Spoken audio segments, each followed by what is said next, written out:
Hello and welcome to the Failing Writers Podcast. But before we get started, let's have a little chat about your writing. How's it going? Honestly? Well, look, that's fine. We always think we can do more, don't we? And we can be our own harshest critic. So just keep plugging away. You'll get there. And anyway, you know what's guaranteed to make you feel better about yourself? Exactly. Listening to the Failing Writers Podcast. We should mention right off the bat, Tom, that our massive flash fiction competition in association with the wondrous Scrivener app has just kicked off. Yeah, well, we're a good week or so in now, so I assume most people will have their first draft sorted and they'll just be like... Just tinkering. Really crafting it. Yeah. Or cursing the phrase that they have to get in. Going, how does that fit in there? God's sake, Emily. It's ridiculous. So if you're not up to speed with that, that's all in the episode before this one, which has the phrase you need to include and all the details about entry. Yeah, and that can potentially win you £500 plus some other prizes too. So you will definitely want to check that out. So get your entry sent in before Friday the 13th of December. Yeah. And then you can attempt to get your hands on that £500. But yeah, Scrivener are sponsoring our beautiful competition. John, you don't need to say any more because we've got an advert for them. Oh, we can right. just play an advert. Okay. So Let's go with that instead then. Right, we've got a problem. Oh, God, I'm not going to have to rub that cream on again, am I? No, not that problem. That's that's mostly cleared up. Look. Still looks weird. No, the problem we've got is that we're doing this ad for Scrivener. Yeah. What, and you're a bit itchy? Or... No, forget that. Right. We're meant to be saying how good Scrivener is. Oh, with how it helps you plan and manage whatever you're writing, from novels to stories to academic papers to... Yes, everything. It's great at everything. Yeah, so what's the problem? Well, describe it in one word. Go on. Okay. It's, it's great. No, it's not enough, is it? It's fantastic. That doesn't seem big enough either. What? See? It's that bloody good. There isn't a word adequate to describe it. Well, then we shall make one, Tom. Okay. Fantabulistical. Oh, yeah. And scriveny umptious. Incompretastically maginous. Incompretastically what? Yeah, what? Yeah. Look, why don't we just do the end bit and then let's trust that the right word will just come to us when we need it. Yeah, okay, let's do it. So, whatever you're writing, however much organisational support you need from your writing software, you'll get it with Scrivener. And right now, get 20% off using the code FAILING. Go to literatureandlatte.com now because, here it comes, Scrivener is... it's really quite good. Really quite good. Sorry, I panicked. You know I'm not good at making up words in Scroobidibbitly.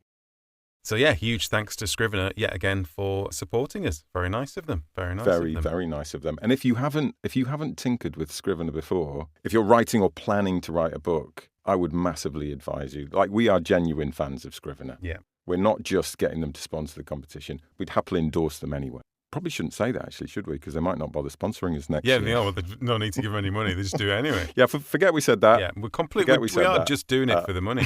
So if anyone else wants us to pick up any of their products, whether that's like illegal arms sales, we'll happily do it. Do you know what I mean? Human trafficking. As long as the money's right, we're cool. We're on board with that. We can. We'll happily endorse it. Yeah, absolutely. But no, Scrivener is great, and it's. I think some people get put off by how complicated it is, but the great thing about it is you only need to use what you want to use, and you can slowly kind of discover all the other stuff. Oh my God, it does that as well. Yeah. Oh, that's quite handy as you go along and kind of grow with it. I can honestly say it has saved me so much time writing my book. Just finding the bits that you need to find, and just the way it's all organised definitely saved me hours. Yeah. So check it out. Check it out indeed. Tommy, before we move on to today's episode proper, can I do some big ups? Some what? Some big ups. Is that like a exercise of some description, or what are you gonna... No, Tommy, like kudos, like chapeaus, props for 3 of our listeners. 3? Yeah. 3, I don't know if we can do 3. I've got 3. I'll do them dead quick. Go on then. First, right, this is an overdue big up for Aaron Courts. Oh, okay. I'll allow that. Story. Carry on. Okay, good. He sent us a story called Opelousas. Oh, yeah. Did you have a chance to read this, Tom? I have started it. I haven't finished it. I got a bit bored with it because it was quite badly written. No, I'm kidding, Aaron. I'm kidding. We have been quite busy, to be fair on ourselves, recently. But honestly, Aaron, bloody hell. It is an actual stunning piece of writing. It's like a sort of Stephen King-y type chiller. But it's so beautifully observed. So please submit it to lots of short story lit mags or whatever competitions, because it definitely needs to see the light of day, that one. Bloody brilliant. Secondly, big up to listener AB Finlayson.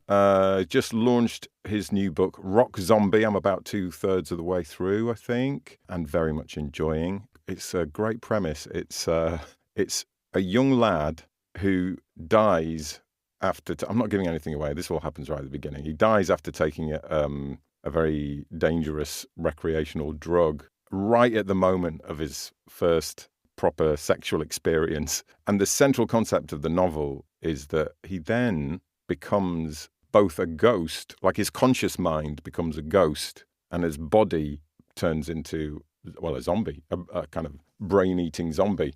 And and it's very funny. If you want a good chuckle and kind of insight into being a young lad in Northern England in the 90s, check it out. We'll put the details in the show notes. But very good.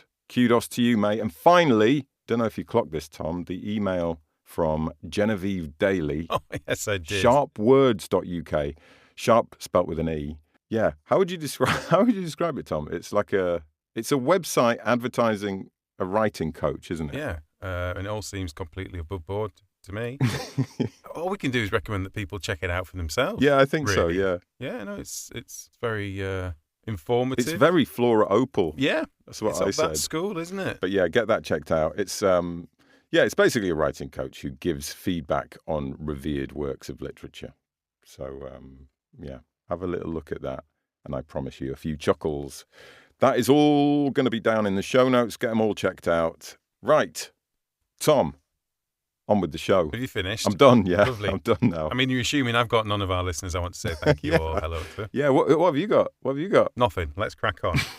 You're going to have to try harder to impress me, listeners, basically. John's quite easily impressed there. As you see, he'll say thank you to everyone and anyone for anything. But I want more. So, that's the challenge. No, what we've got this week is we went to a poetry gig, didn't we, John? Because we're cultured and classy like that's the kind of thing we do, isn't it? We donned our berets and we went off to a poetry gig. But it wasn't any normal poetry gig, was it? It wasn't any normal. It wasn't any normal. It was the Henry Normal, who was on tour with Nigel Planer, the actor. Probably best known for his stuff in The Young Ones, but he's done loads of theatre stuff since then. And so Henry Normal, his CV is a little bit mental. He wrote on so much like top tier TV comedy, like the Mrs. Merton Show, The Royal Family, stuff with Steve Coogan, a lot of his stuff, and obviously ran Baby Cow Productions with Steve Coogan. So they did even more stuff. So ridiculous amount of stuff. Yeah. And he was very generous with his time. So we had a chat with him before the gig. Oh, but hang on, Tom. Before we run VT, right? Inspired by his performance. So afterward, before we go there. Afterward, before, yeah. Afterward, just to really make this perfectly clear. This is fine. It's very clear. After the gig, we were flirting with the idea of doing a poetry slam, weren't we? In fact, we've been talking about this for ages, like getting involved with some kind of performance poetry in some way. So we thought that while we play our chat now, we should have a go at writing something, and then maybe at some point early next year we'll go along to an actual poetry slam, an open mic thing, and actually perform it.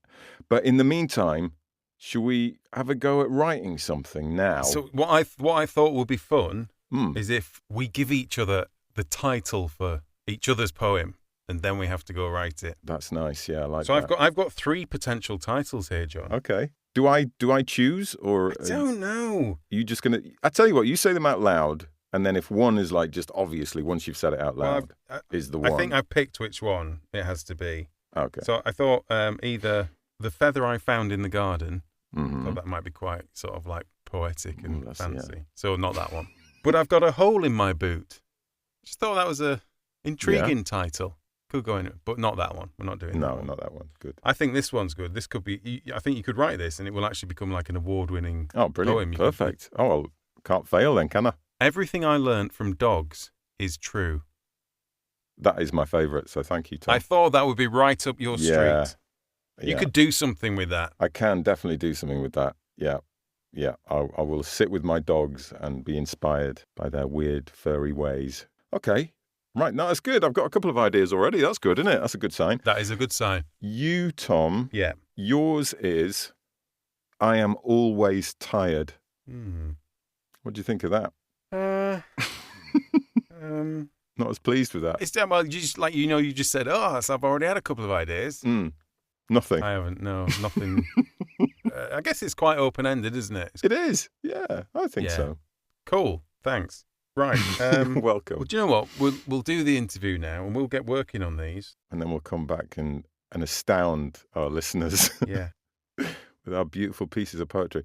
I was thinking actually, because obviously this episode is kind of about performance poetry, whatever that is, and I don't even know whether that's is that like a thing? Because I was thinking, well, people probably call themselves different things, don't they? Like, spoken word artists or punk poets, or I don't know. Probably performance poet isn't it's probably not that in vogue, is it? I don't know. It does screech early 80s kind of. I think it does, yeah. People probably have another word for it now, I think it's like you say, it's just kind of gone off into slightly different. So you get like a stand-up poet who might think they're a little bit funny as well with an observational. Yeah. Or that's very much Henry Normal's thing, isn't it, really? He's kind of a stand-up poet. He's doing the bits in between the poems as well. We should probably come back as well after and read a couple of Henry's poems for people who haven't heard them before. Yeah. Well, let's do that. Let's crack on. Here's our chat with Henry. Thank you very much. That's all right. Henry, that's very kind of you to come and join us. Pre-gig. Pre-gig, oh yes. Do you get nervous before gigs? Do I get nervous? Or is it? No, I get a little bit tired. Right. Because I do all the driving, so we've driven up from Stamford today. Oh, yeah. And we've found we're in the Holiday Inn, which is a 20-minute walk from here. And because of the traffic system, we decided to walk it, so we walked it. Nigel's 71 now, so... you had to give him a piggyback afterwards. Well, I may have to give him a piggyback back. So, it's... we like... I've got myself a lemonade so as I can infuse some... not drugs, obviously. Some sweetness back into me. Yeah, that's how poetry was back in the olden days, wasn't it? In the rock and roll days of poetry. Chaucer, yes. On the lemons. I was thinking the 1980s, 1990s when it was the new rock and roll. Well, funnily enough, Newcastle is the one place I have actually performed on drugs. Really? Yes, I had a girl that I was with at the time, and she had some reefers, and I was trying to impress her, and I took some before the gig. It was very chill. Right. It's very chill. I can't remember much about it. So was it a good gig, or did it end up being a bit of a... I didn't end up with a girl, I can tell you that. So that was a waste of effort. Have you been touring your poetry all the time? Because you did have the in-between bit career of being involved in all these massive, amazing comedy shows and stuff, which would have taken some time. No, I started off from about the age of 19. And I gradually built up, and then I went to Edinburgh around the age of 29, so about 10 years, and I got involved in TV, and then I became a writer for Steve Coogan and Caroline Aherne and Raw Family. Can I just sorry, Anna, can I just rewind you a tiny bit, because you said I became a writer for TV. Yeah. You just made that sound really easy. I pressed a button. I had a button. I just pressed it. No, what it was what was the move into that world? Well, what it was is I was doing. There weren't really a poetry circuit, so But you set up festivals, didn't you? I'm guessing that's partly why. Yeah, I set up the Manchester Festival because Lem sits there now. Lem was about... I'm 10 years older than Lem, so when I was 28, he was 18, and we used to go to all these festivals, and because we're very urban, it always seemed strange to me that we're going to all these rural festivals like Ledbury and Aon and places like that.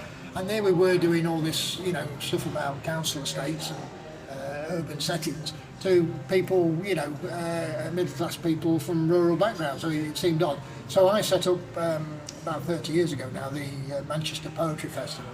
And I did it with a rock and roll producer. So we had posters, fly posting, middle of the night. I told you poetry was the new rock and roll, wasn't it? Back then it really was. Yeah. And we used to be on with people like Johnny Dangerously, who became John Bramble from I Am Clute, and we'd be on. So Lem and I toured with him, and we played lots of places.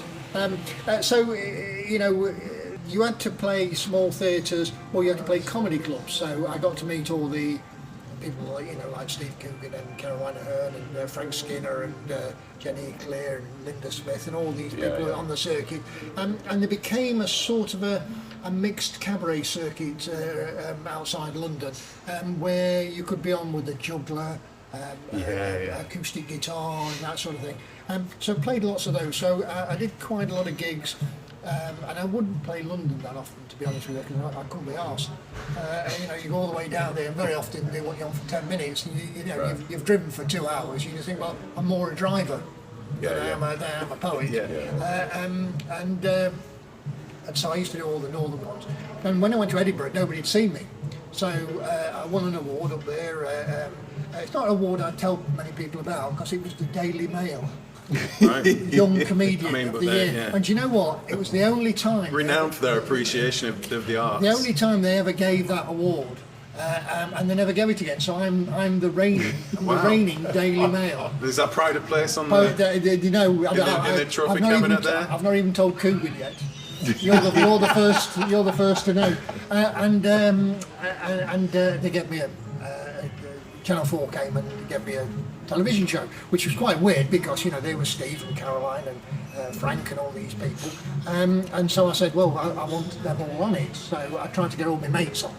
And we so what was that show? That was Packet of 3. Yes. So it was originally called Normal Services. It was a bit weird, wasn't it? It was a bit weird. So basically, well, he said to me, you can have a television programme. I said, oh, thank you very much.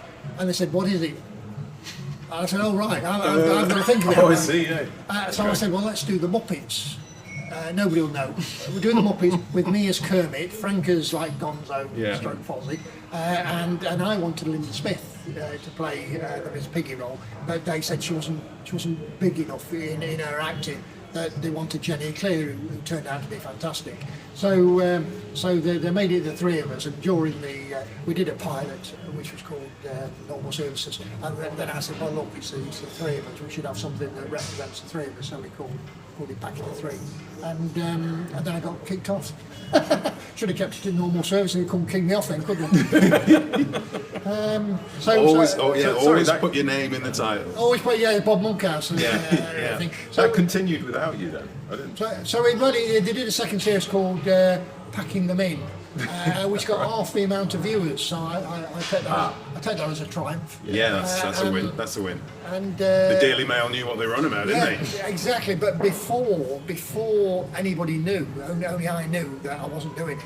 I went out and did loads of gigs. I thought, well, I'm still a TV star until they've actually filmed the second series.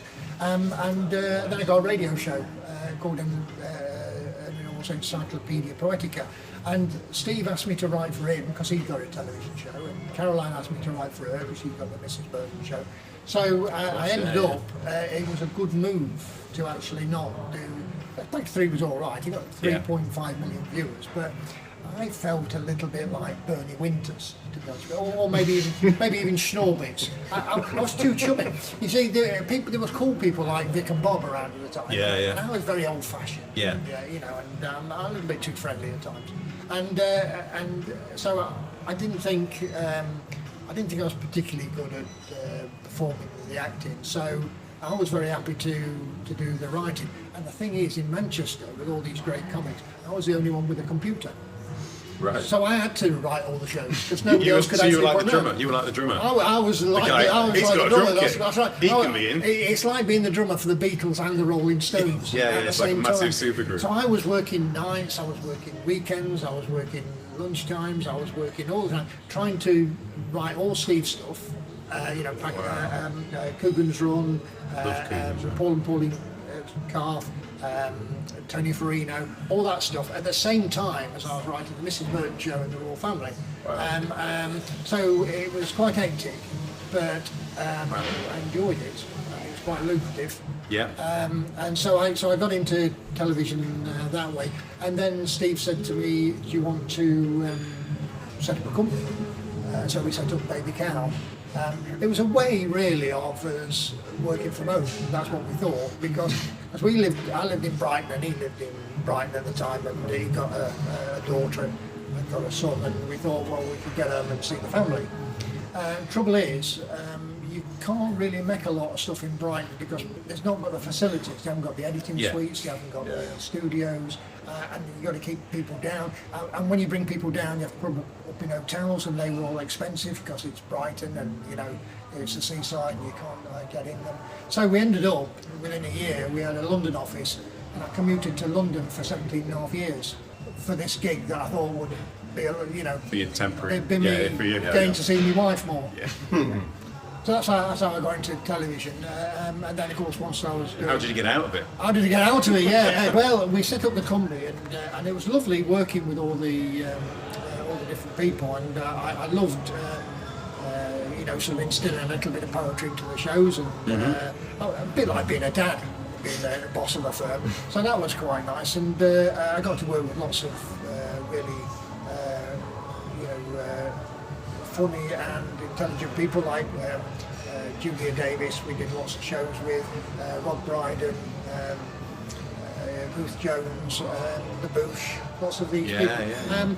Who, it was such fun to do, but it's always a team effort, and if you're all creative, there's something quite nice sometimes about the purity of just your creativity on a one-to-one basis, whether it be the radio, whether it be a live performance, or whether it be, in a book. So going back to the poetry was lovely. So once we'd made the film Philomena, which got 4 Oscar nominations, and made 100. Not a Daily Mail, but it's all right, isn't it? I think Steve insisted it wasn't the Daily Mail. We got them, and it made I think 160 million worldwide. I thought I'd probably peaked. Because the thing is, you compete against yourself eventually. Do you know what I mean? Whatever you do, the next thing you do has to be bigger than that. And I thought, well, I can't be bothered. So I thought I'll go back to doing poetry, which I love, and that'll be a different adventure. Because I'd done the writing as an adventure, I'd done the producing as an adventure. To get back to the poetry, so I do about 52 gigs a year. Just doing 26 at the moment with Nigel Planer, and he's lovely company and a funny bloke, and it's a good show. I did 26 earlier on the year with Brian Belston. Again, a funny bloke and good company. So I get to spend my time with nice people. So do you think your poetry has changed a lot in the years, or not? Or have you kept a sense Wouldn't it be lovely to think you were getting better? Yeah, well... It'd be lovely. But then you look at bands, don't you? And you look at the first album. Well, that's and then you look at the third album, where they're complaining about trying to find themselves again, and then they're trying to... being in hotels and having jet planes, and you think, well, you remember that stuff you did about being on the council estate? That was really good. It was really funny. It had some edge. Luckily, I have a lot of pain in my life, so there's plenty of stuff to draw upon, and I keep it quite small and domestic. Often. I mean, you'll see if you stop tonight, you'll see the show is, I don't try and be anybody else. I'm just. It's sort of like diaries of my life in a way. Because I do a book a year. It's about 120 poems in each of the books, and basically, if somebody annoys me and I haven't got a quick comeback, I'll write it as a poem and read it on stage. And so most people would have that conversation with themselves in the shower. Yeah, no, I wish I said that. You will take your time and write a poem. I write a poem, read it out in front of 200 people, they laugh, and therefore I win. And then you win. I win. That's a lovely outlet, actually, isn't it? It's a beautiful outlet. Yeah. I get that. Because a lot of poetry is quite navel-gazing sometimes, but yours is very, outward If that makes sense. Is that maybe the performance bit? The biggest thing in all creativity is, I think, is being relevant.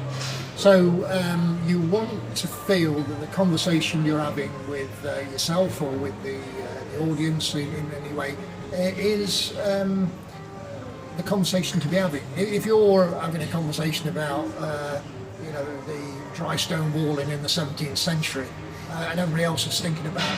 I am looking forward to that poem. Yeah. Everybody else is thinking about Gaza.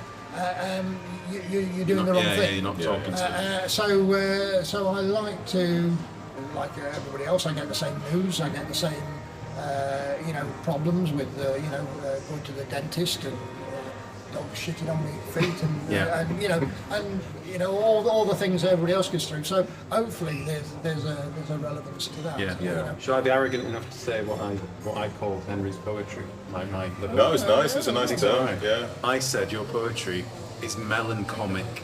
Oh, I'm liking that. Because that's what I feel it is. That it's it's got that kind of underlying misery of existence in it. Thank you. Stop there. But with that kind of. But actually, come on, it's not that bad. The icing of that, it's that lovely... What I like to do is, if it was all serious, I think you'd slit your wrists with the pages of the book. So I like to make it funny enough that you think, well, it's worth carrying on. That's exactly it, yeah. Which is sort of how I get through life, basically. But for me, if I didn't do the serious stuff, it wouldn't be worth me coming out. There's no weight to it then, is it? There's no reason for I existing. was talking to Steve about this, Coogan, a while back, and we were talking about comedy's brilliant as a flavouring, so it's a bit like salt or sugar. If you put it on stuff, it makes it more palatable. But you wouldn't eat a big pile of sugar or a big pile of salt on its own. But if you use comedy well, it can make some of the awful things that we have to get through a little easier. I once, when I was about 19, I read Freud's jokes and their relation to the unconscious. And if you read that, don't, it's boring, but if you did read the book, essentially what he's getting at is that the reason why we laugh as a what you might call an animal reaction is that we're tricked. And our reaction to the trick is that we are embarrassed and recognise our imperfection. And so in a way, comedy it's helping us come to terms with our own imperfection. It's a lovely thing if you think about it. Which is why if you look at all these computers, the AI, they can't be funny. Yeah.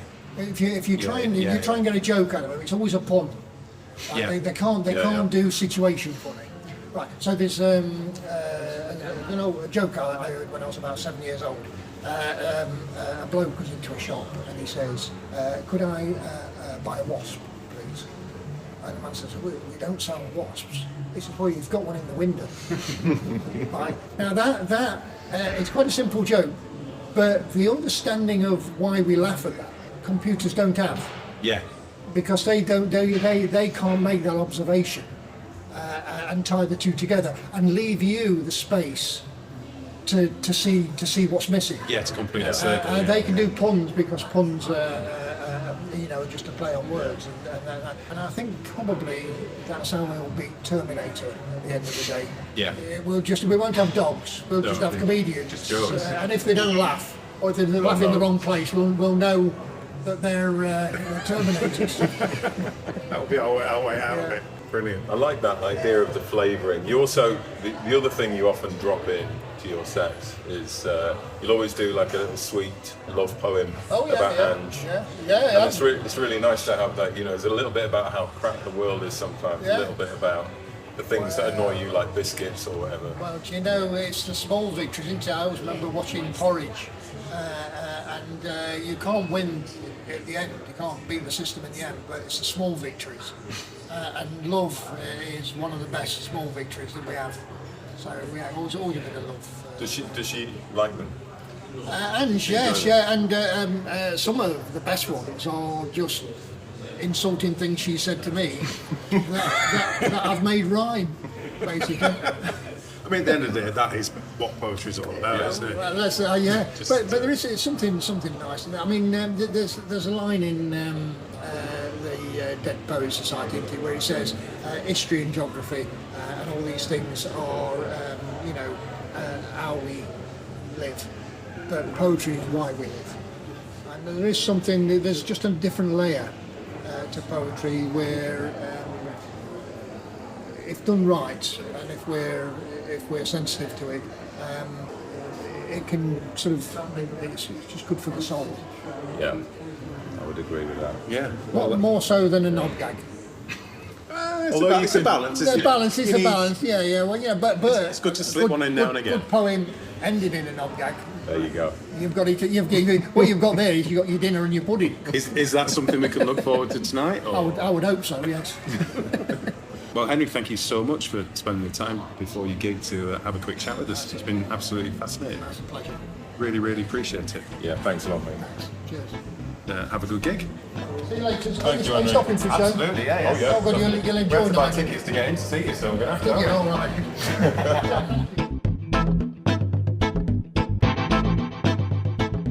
So there we are, Tommy. There we are. What a lovely night that was. It was, and we sat through the whole performance, didn't we? Which that makes it sound terrible. Like we had to sit through the whole performance. It was quite entertaining. It was excellent. And we got to meet a legend as well. Yeah. Which you don't get to do every day. And wasn't he lovely? He was a lovely chap. We should say as well, if you fancy going to see Henry, and we very much suggest you do, obviously, he's appearing in his hometown, Nottingham, at the Nottingham Theatre Royal with John Cooper Clarke, no less, in March. And then in May, he's touring with the brilliant Brian Bilston. Oh, that'd be good. That's going to be very good. So in the show, he read out loads of poems, didn't he, John? He did read out a lot of poems. Which is what we expected to a great extent. It was. Yeah, we probably were kind of preempting that kind of thing, weren't we? Yeah. It was as advertised, yeah. So I thought it'd be nice if we maybe shared a couple of poems of Henry's that we liked. Yeah, that's a nice idea. I picked what? Do you know I love a pastiche. I love Henry that. does a particularly good pastiche, doesn't he? Does, He's very good doesn't at he? the songs, doesn't he? He does he rewrites the lyrics of songs. And I think I like it because it's very observational, isn't it? You've got to kind of completely understand what you're taking off in order to add in there, and it just adds some layers to it. So the poem of Henry's I've picked that I'd like to share with the class today is called Drinker's Prayer. Okay. Harp lager till 11:30, ale heads be thy name. Thy ringpool can, thy swill be drunk, with burps passing wind heaving. Give us this day our scaly breath, and forgive us our drop glasses, as we forgive them that toss glasses against us. Lead us not into a temptation takeaways, but deliver us from seafood. For opening time is for drinking, till all hours of the morning, for ever and ever. Same again. It's nice. But do you know why I like that? Obviously, it's a bit silly and funny, but just that you have to understand the Lord's Prayer, and it's got that exact meter that delivers. It's just love it. It's close enough, isn't it? That's the thing. It's really really nice. And when he does sort of diverge from the Lord's Prayer quite a long way, it somehow makes it even better. Just at the odd couple of times. Yeah, and then obviously you've got that kind Very of nice. juxtaposition between the debauchery of being out drinking with the with the religion and stuff. It's good. It's good. Do you know what else I like about that? I can kind of almost imagine him writing that, like sat when you're doing those things where you're trying to. We do it with our silly songs sometimes, where you have to scoop up words and reshape them and put them back into places to get the right rhythm and meter. And I just you can kind of almost see him working it. It's like worked. Yeah. So I enjoyed that one. I was going to read a couple of haikus because he does some excellent haikus, and he does like rhyming. I hate haikus. Do you hate haikus? I always have, and honestly, I thought genuinely, you'd love a haiku because they're so short. They just always feel unbalanced to me. They feel unfinished. That's really interesting because genuinely, when people read out haiku, I'm like, what's the next it verse? makes me feel slightly uneasy. Genuinely. That's very interesting. So please tell me you were going to, but now well, I'm not anymore. No. Yes. Which you're obviously thrilled about. But no, I've the other poems that I love Henry's poems, but the other sort of form of poem, or the other kind of poem that he quite often does is the lovely love poems that he writes for Ange, for his wife. And I thought I might read one of them. So this is If We Never Get the Chance to Say. Whichever of us goes first, wherever we go to, however long it takes, I will wait for you. If we live 1,000 lives until our time is through, if you still want me, I will wait for you. Heaven is together, home, where you want to be. So I will wait for you, if you will wait for me. The universe may be vast, but you are all I see. So I will wait for you, if you will wait for me. Hey, that's nice, isn't it? Oh, yeah, That's from his collection, A Moonless Night. I read that to Katie, and she went, which is exactly the response you want. Yeah, it is. It's perfect. Better than a bloody haiku, tell you that much for nothing.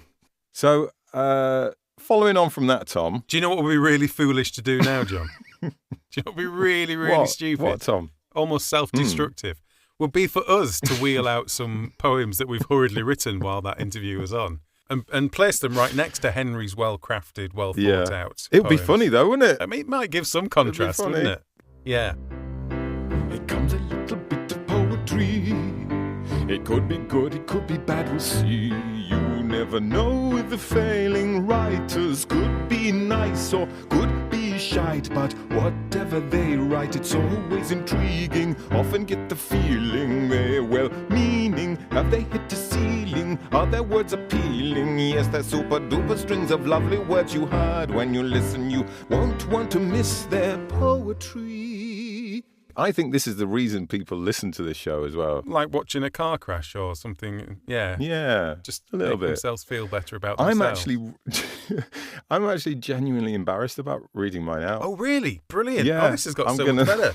I gave you such a good title. That is such a good title. It is a good title. I give you that. It's right there for you. Yeah, but in a way, Tom, that's the problem. Like, if you give me something really difficult, I would have felt like, do you know what I mean? I would have felt like, just spaff anything out and it'll be fine. Yeah, well, maybe I should have given you just a generic nothingy title like the one you gave me.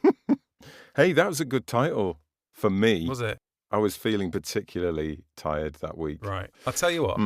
I'll read mine first. Okay. I think you might feel a little bit better about yours before you read it. All right. Then. Okay. So, I am always tired.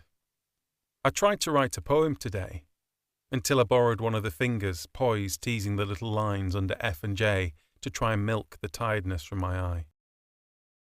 I started to write a poem today until, as I arrhythmically translated thoughts into verse, a yawn accosted me, trying to flush out the brain fog.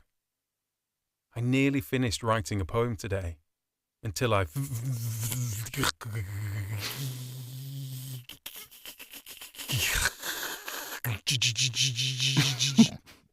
You've taken that directly from my life, haven't you? Almost is, isn't it? So when you remember you used to say when you used to have writing narcolepsy. Yeah, that's it. Yeah, writing narcolepsy. You just this is tricky. It's a difficult bit. Yeah. I like that, Tom. It was nice. It was too short. It was almost a haiku. Dare I say? It absolutely wasn't, because it had some kind of balance to it and didn't leave you feeling slightly dizzy afterwards. I like short. Yeah, short is good. Mine isn't short.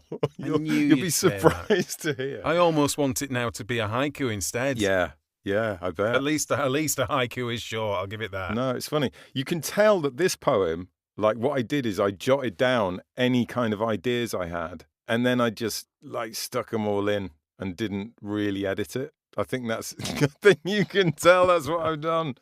So anyway, I'm going to read it. Do I want to read it? Yeah, go on, John. I'm going to have to read it. Okay. Everything I learnt from dogs is true. This beast beside me knows the truth. The heat of love, the pain of tooth, the joy of play, the glee of food, body void of tension.